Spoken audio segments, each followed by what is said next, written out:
There's a number of key features, I suppose. One is to do with intensifying the continuity of learning across the school years rather than having broken up learning or bits and bobs of things. And this continuity from kindergarten to grade 12, building upon English in the way that we've traditionally thought about mathematics and physics and that sort of thing, but reconstruing English perhaps a little more as a growing body of knowledge that we can develop about language and about literacy and about literature. That's one of the key guiding principles.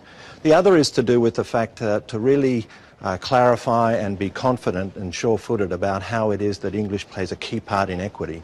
When you look at the diversity of schools across this country, the differences, the cultural and language differences that kids bring to their first day of schooling across the whole of this nation are just staggering compared to most other countries. And English has a particular part to play in coping with that and in working with that richness and in building on it in all sorts of different ways. So at different times in history, people have construed of literacy as basically being about developing oral or written language skills, or basically learning about rhetoric or grammar, or basically being about literature. Those are three knowledge areas that are important in their own right, but what good English teachers have done is brought them together and used them to play against and with one another in motivational ways and through the school years to build on that relationship between those three areas. The big challenge was clarifying that and enunciating that as a core principle and background for the project. In the primary years, I think there will be more of an intense focus on the use of literature on teachers. I hope it will encourage teachers to deal with fewer texts more deeply, and that will put pressure on them to discuss with their colleagues what are really good texts that will bear that kind of attention and still be motivating and engaging.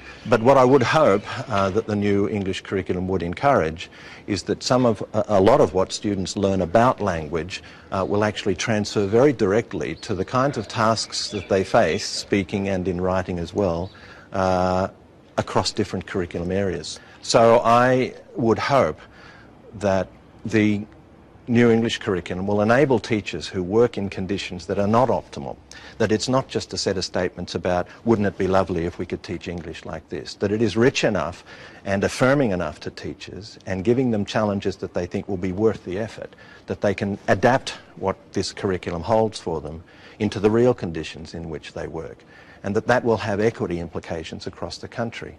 It's hard for us to recognise. I've been travelling around to a lot of schools in the last few months in all kinds of circumstances and disadvantaged areas in particular. It's hard for most of us to appreciate the full span of diversity that school teachers face in this country.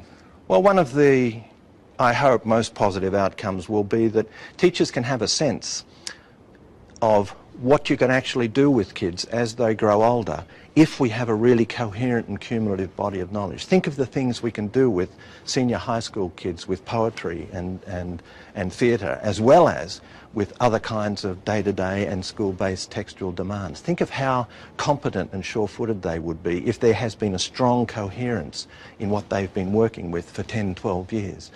So that, for me, the prospect, the excitement of what a teacher can see is, you know, a kid that's been in a good program like this for several years can really achieve. I think that's the really positive thing that I would like to sense, that the teachers might be encouraged to feel more of that when they're working with this new national curriculum.